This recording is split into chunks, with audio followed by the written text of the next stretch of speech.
Now we'd like to talk of Naveen as a leader, right? So what are the most important values you demonstrate as a leader? Right. So look, for me, any job has to have some sense of innovation and creativity, right? So values around that are very important for me. One is being authentic in your thought process and being courageous in putting that authenticity across are two very critical values that I kind of want to have, you know. And it's with me as well as my team as well. I expect that.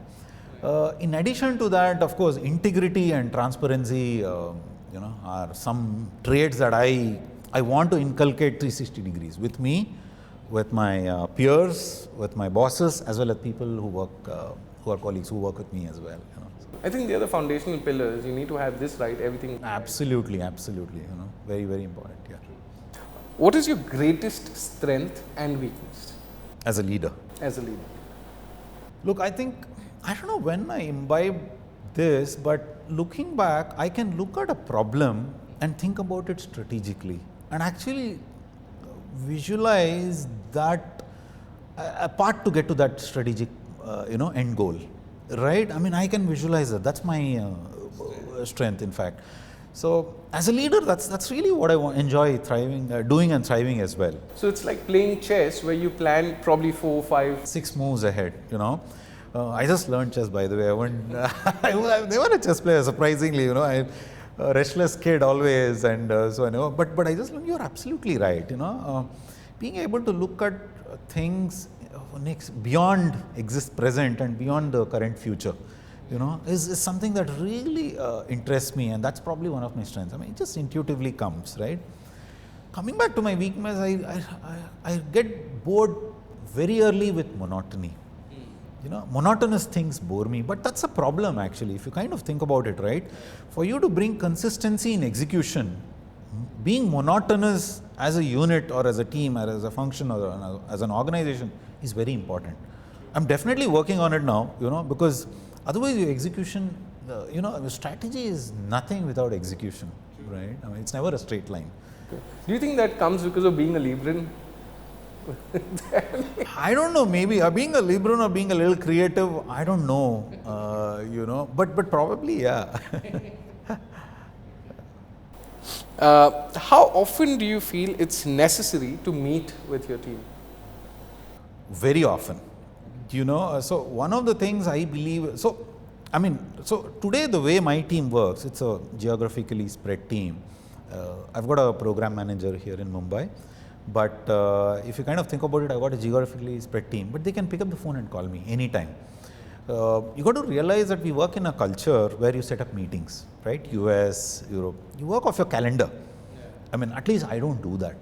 So I meet with them, talk to them very often. I travel quite a bit to meet with the team often. And what I believe is for you to gel as a team and provide that maximum output as beyond expectations, you got to come together with your own set of ideas and be able to exchange that ideas, So I believe communication is one of the core pillars of leading any team. Okay. So,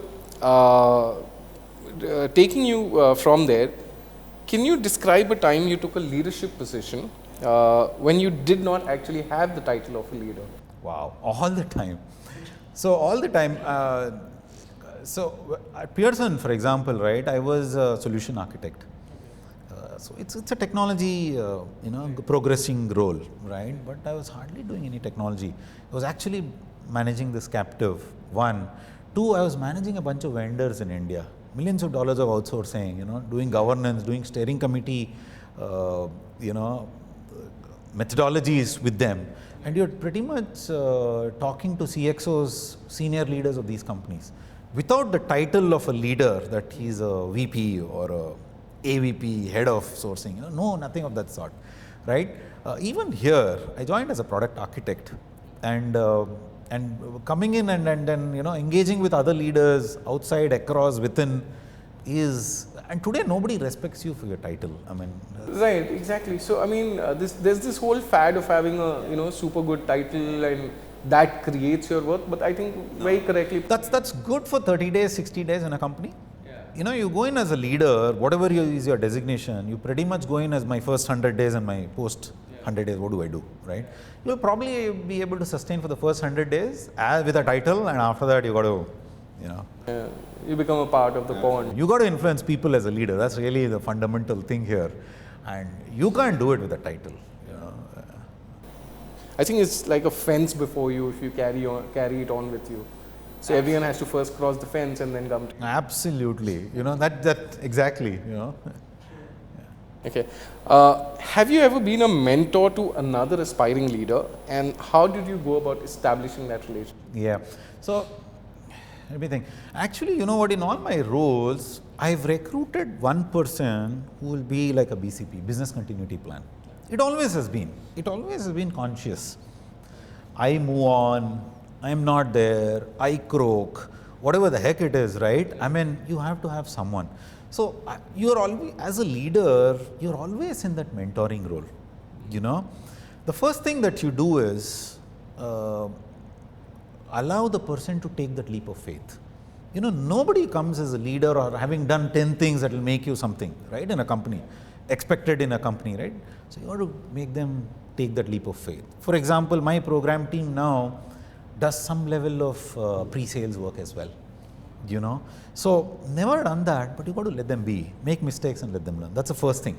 That independence and that empowerment, you got to give them, right? That's the first thing. Second thing is, you got to make them comfortable that they communicate with you. Very, very critical, right? So, you wear multiple hats. One, you're the boss. Two, you're probably a friend. Three, you're, you know, in that mentoring role. You're actually playing a subordinate to that person. The person is actually leading you.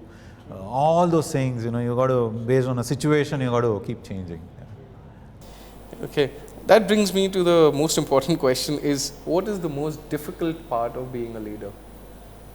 Wow. Actually, let me continue to what I was saying, right? The first 100 days too. So, when you become a leader, manager, you know, in India, right? I mean, 6-8 years of experience, you become a team lead in IT. Probably ITES, BPO as well, you know, 5 years of experience, you become a team lead, right? You're managing a team. The first thing that you realize is you are an individual contributor and you are responsible for your success and the acclaim that comes with it, okay? That's the first thing that goes away when you start leading a team. First challenge. That's why if you see, a lot of people do not graduate from a manager to becoming a leader. Very, very thin line, right? I mean, like you said, formal versus informal. There's a lot of filtration that... Absolutely, right? And once you have done that, for you to continue being a leader for a long time, years to come, one thing is you got to be ready to take shit for the mistakes that your team does. You got to stand up, you know. You are able to influence directly, indirectly. A lot of times you're not able to influence at all, but your head is right up there, you know. Those are difficult things to actually, right? The difficult part of being a leader, you know. How do you measure success for you as a leader? Yeah, good question. In fact, if you look, I think this was Gary Kirsten when he was the Indian cricket team, right? I mean, if you read a lot of these, or if you watch a lot of these interviews, you'll realize that most of the players say that he always spoke about the process. Process, not the end result, you know. So, for you as a leader, the first thing that you got to focus on is individual satisfaction and collective team satisfaction. If that doesn't happen, pretty much your outcomes isn't going to happen. You're not going to be successful as a team. That's the first and foremost thing that you can do, right? And then when you graduate from there, you're able to balance between individual happiness or individual satisfaction of team members as well as the team, and be able to map it to your organizational satisfaction or goals. Then you've achieved something as a leader, you know. But you got to start with the individual atomic unit as a team of the team member. If you got an unsatisfied team, doesn't matter what you do. Yeah, nothing's going to work ever. True. I think very rightly put. What do you think is a leader's best asset? Right. Leader's best asset, if you ask me, would be about soaking in that pressure, you know. If you were to lead a team of 100 people, they got to know I can go to this guy. There's this go-to guy or go-to girl, right, who's providing that pillow or the cushion. That's the biggest asset that you can have. If you're going to react hasty, if you're going to panic hastily, you pretty much lost there. You know, before even the battle begins, you're pretty much going to lose. And I'll tell you, nothing is a straight line, right? Whether you're leading, you're doing a project, you're delivering something to a client, you're running a business, you're running a cricket team, you're batting, bowling, you're playing a sport, whatever, you're parenting also. Nothing is a straight line, right? It's crooked. So, yeah. Interesting.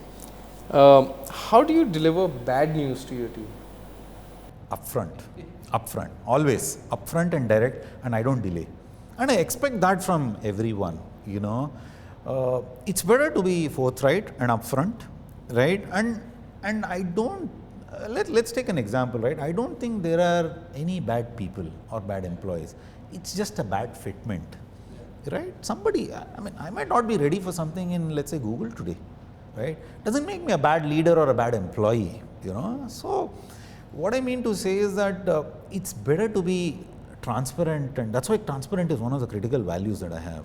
From day one, setting the right expectations and giving that news periodically and upfront and timely is very, very important for me, you know. So I think what my takeaway is just upfront. That's the solo word over there.